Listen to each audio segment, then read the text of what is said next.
எல்லாருக்கும் வணக்கம். இன்னைக்கு வந்து புரோக்கர் சார் வந்து ஒரு வீடியோ போட்டிருக்காரு. அந்த வீடியோவில் பார்த்தீங்கன்னா அழகாக பேசியிருக்காரு. சாதனா அவங்க வந்து ஏதோ பண்ணுறாங்கன்னு சொல்லி பேசியிருக்காரு.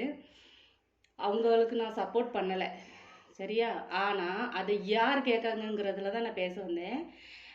புரோக்கர் சார், நீங்கள் சொன்னீங்க வீட்டில் வந்து நீங்கள் பண்ணுறது வந்து உங்கள் புருஷனுக்கு தெரியாதா மிச்சர் மாமான்னு சொன்னீங்க. ஏன் உங்கள் பொண்டாட்டி வந்து ஆன்லைனில் வந்து இப்படி இந்த கூத்தடிச்சுக்கிட்டு இருக்காங்களா, இது உங்களுக்கு தெரியலையா சார்? அப்போ நீங்கள் வந்து புரோக்கர்னு ஒத்துக்கிறீங்களா சார்? ஒரு கலர் கலர் லைட்டு மாட்டி கொடுத்துருக்காரு அவங்க புருஷன். நீங்கள் தானே சார் ஒரு இந்த ஃபோட்டோ ஆடியோலாம் வந்த புதுசில் நீங்கள் தானே ஃபோனை மாற்றி கொடுத்தீங்க சார்? என் ஞாபகம் இருக்கா சார்? ஃபோட்டோ ஆடியோலாம் அவ்வளோ வந்து பிரச்சனை அப்போ போயிட்டுருக்கு. ஃபோன் சரியில்லைன்னு சொல்லி அந்த அம்மாவுக்கு மனைவின்னு சொல்கிறவங்களுக்கு, சார் அது உங்கள் மனைவின்னு தானே சொல்லிகிட்டு இருந்தீங்க, அப்போ ஏன் சார் ஃபோனை மாற்றி கொடுத்தீங்க? அப்போ நீங்கள் என்ன வேலை சார் பார்த்தீங்க? எதனால சார் ஃபோனை மாற்றி கொடுத்தீங்க? இன்னும் கொஞ்சம் நல்லா தெளிவாக தெரியட்டும்னியா நீங்கள் அதை பேசலாமா சார்? அதுக்கப்புறம் அவர் வந்து அவ்வளோ அசிங்கமாக நீ வந்து ஆன்லைனில் அதை பண்ணுற இதை பண்ணுறான்னா நான் கேட்குறேன் சார், உங்களை நீங்கள் என்ன சார் பண்ணிக்கிட்டு இருக்கீங்க 2 பெண்களை வச்சு? ஒருத்தி என்னன்னா கூட இருக்கிறவங்கள வந்து சிங்கப்பூருக்கு போனவா, நான் நினச்சா அப்படி கூட வீட்டை கட்டியிருப்பேன் அப்படின்னு சொல்கிறீங்க. சரி, சிங்கப்பூருக்கு போயிட்டு வந்தால் கூட கண்ணுக்கு தெரியாமல் போயிட்டு வந்திருந்தாங்க, சரியா? ஆனால் உங்கள் கூட வச்சுக்கிட்டு நீங்கள் என்ன பண்ணிக்கிட்டு இருக்கீங்க?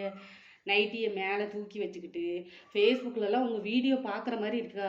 அப்போ அவர் அவங்க என்ன வீடியோ போடுறாங்களோ, ஆனால் அவர் பக்கத்தில் இல்லை, நீங்கள் தானே வீடியோவே எடுக்கிறீங்க. அப்போ நீங்கள் வந்து புரோக்கர் தானே, நீங்கள் தானே வீடியோவை எடுத்து போஸ்ட் பண்ணுறீங்க.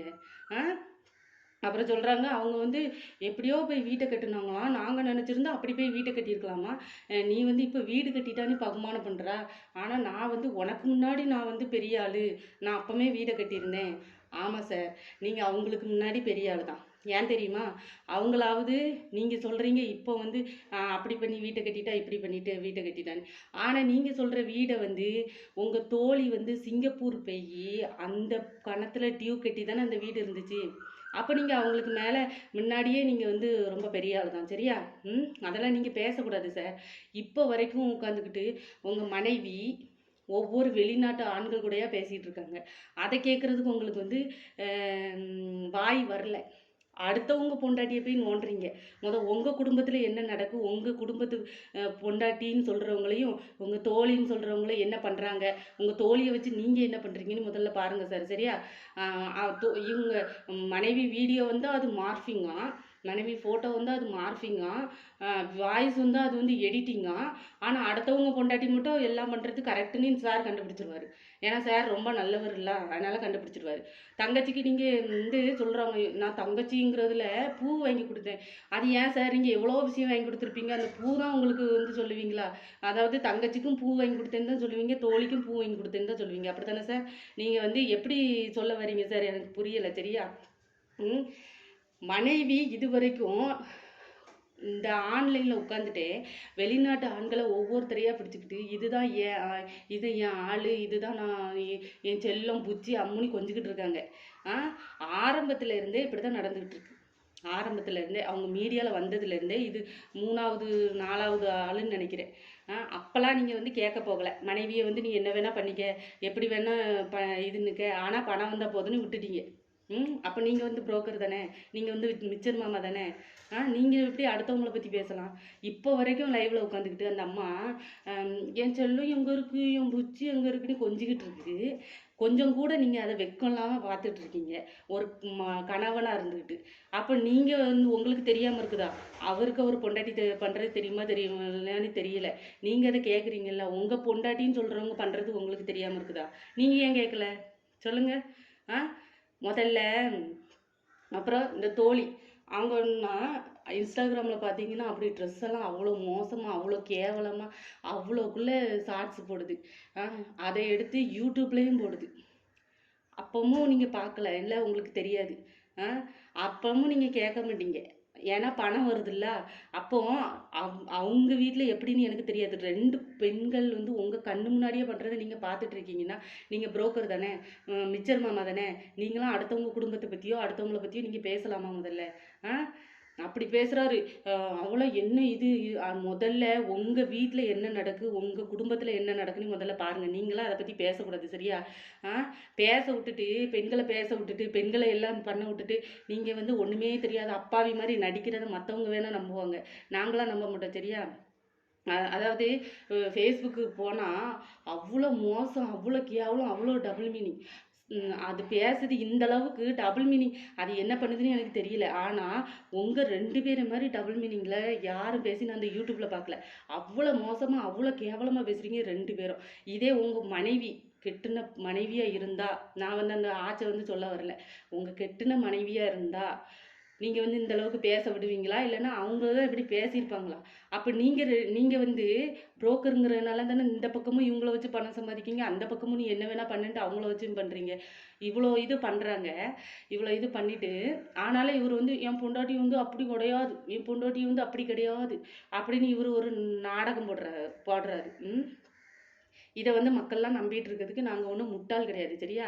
நீங்கள் தெரிஞ்சு தான் பண்ணுறீங்க. நீங்கள் அவங்க வீட்டுக்கு போகாதது கூட காரணம் உங்களுக்கு தெரியும் நல்லாவே. அவங்க பண்ணுறது எல்லாம் எல்லாம் தெரிஞ்சு தான் நீங்கள் சரி அப்படியாவது பணம் வந்துட்டு போட்டுன்னு தான் நீங்கள் இருக்கீங்க சரியா?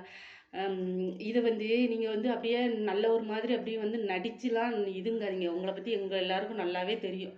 நீங்கள் வந்து அவ்வளோ நல்ல மனுஷனாக இருந்திருந்தா இப்போ வந்து வீடு பார்த்து வைக்கிறதுக்காண்டி இன்னைக்கு கண்டென்ட் கேளுங்க. இன்னைக்கு வந்து அந்த அம்மா வந்து இவ்வளோ நாளாக பேசலையா, இப்போ தான் பேச ஆரம்பிக்காங்களாம். 3 பேரும் ஒன்றுன்னு தான் எல்லாருக்கும் தெரியுமா, அப்புறம் என்ன இப்போ தான் பேச ஆரம்பிக்காங்க? என்ன நாடகமா? வீடு பார்த்து வைக்க சொல்லி நல்லா கேட்டுக்குங்க மக்களே. இவ்வளோ நாள் வரைக்கும் அந்த அம்மா என்ன சொல்லிகிட்டு இருக்கு? ஏன் அவர்கிட்ட வீடு பார்த்து வைக்க சொன்னேன்னு யார்ட்டையாவது சொல்லியிருக்கா? 3 பேரும் ஒன்றுன்னா மட்டும் கோவம் பொத்துட்டு வருது அந்த ஆட்சிக்கு. அப்போ இந்த வருதா வாயிலேருந்து புரோக்கர் ஒரு நம்பர் கொடுத்தாராம் வீடு பார்க்க சொல்லி. அப்போ இதெல்லாம் எப்போ பேசுனாங்க? இதை தானே நான் சொல்லிகிட்டு இருக்கேன். ஃபோனில் பேசுகிறாங்க, அவங்கள முட்டாளாக்குறாங்கன்னு நான் இதை தானே சொல்லிக்கிட்டு இருக்கேன். இப்போ உண்மை வருதா? இதுதான் நடக்குது சரியா? வீடு பார்க்க சொன்னாங்களாம். இவர் அப்போ வந்து இவங்க வந்து இதை சொல்லுங்க 3 பேரும் ஒன்றா தான் இருக்காங்கன்ட்டு இனிமே வந்து கேட்க மாட்டாங்க. இவ்வளோ நாளாக பேசலையாம், இப்போ தான் பேசுகிறாங்களாம். அப்படியா? நல்லா வருவீங்க நீங்கள். ஆச்சி ஓரளவுக்கு முட்டாளாக்குங்க, ரொம்ப முட்டாளாக்காதுங்க. இப்போ வரைக்கும் நீங்கள் பண்ணுற விஷயங்கள்லாம் இவருக்கு தெரியாமல் இருக்குதா? எல்லாமே எல்லாம் இப்போ எதுக்கு நீங்கள் வீடு பார்த்து இல்லை மனைவி வந்து அவ்வளோ பண்ணுறாங்கன்னு தெரியுது, பையனே அடிக்காங்கன்னு சொல்கிறாங்க. அப்போ நீங்கள் தனியாக வந்துட்டு வீடு பார்த்து வச்சுட்டா மட்டும் உங்கள் மனைவின்னு சொல்கிறவங்க உங்கள் மனைவின்னு, அதாவது அந்த ஆட்சி வந்து எதுவும் பண்ண மாட்டாங்களா? எதுக்கு நீங்கள் வீடு பார்த்து தனியாக வைக்க போகிறீங்க? அப்போ உங்களுக்கு தெரிஞ்சு தானே, உங்களுக்கு எல்லாம் தெரியும் இதெல்லாம் நடக்கும். அப்போ உங்களுக்கு தெரிஞ்சு நீ என்ன வேணால் பண்ணிக்கமா, உனக்கு பணம் வந்தால் போதும் தானே நீங்கள் வீடு பார்த்து தனியாக வைக்க போகிறீங்க? கொஞ்சமாவது யோசிச்சு நம்ம எப்படி இருக்கோம், நம்ம அடுத்தவங்கள சொல்கிறதுக்கு முன்னாடி நம்ம எப்படி இருக்கோம்? ஒரு தங்கச்சின்னு சொல்கிறா என்னை வந்து அப்படி பேசிட்டா இப்படி பேசிட்டா அப்படின்னு சொல்கிறீங்க. ஒரு தங்கச்சை தானே நீங்கள் சொன்னீங்க, அப்போ உங்களுக்கு தங்கச்சின்னு சொல்லலையா? இதே கொஞ்ச நாளைக்கு முன்னாடி என்ன பேசுனீங்க?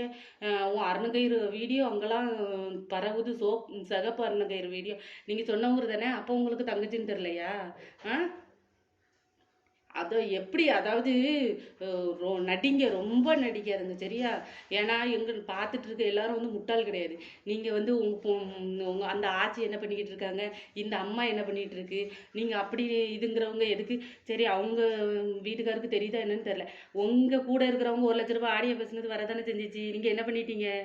அதையும் கேட்டுக்கிட்டு வாயை முடிச்சு தனமா தானே இருக்கீங்க. அப்போ நீங்கள் மிச்சர் மாமா தானே? அப்படியே வாய் இருக்குன்னு என்ன வேணா பேசுறது. யாருனாலும் கேட்கலாம். நான் வந்து இதை வந்து தப்பு சொல்லவே மாட்டேன். அவங்க தப்பு பண்ணுறாங்கன்னா கேட்கலாம். ஆனால் நீங்கள் கேட்குறதுக்கு உங்களுக்கு தகுதி இல்லை. ஏன்னா உங்கள் குடும்பத்திலே 2 பெண்கள் எப்படி இருக்காங்க, 2 பெண்களை வச்சு நீங்கள் என்ன பண்ணிக்கிட்டு இருக்கீங்கன்னு முதல்ல அதை பாருங்கள். அதுக்கப்புறம் வந்துட்டு நீங்கள் ஊருக்கு உபதேசம் பண்ணுங்க சரியா? இனிமேலாவது பேசும்போது யோசிச்சு பேசுங்க. நன்றி.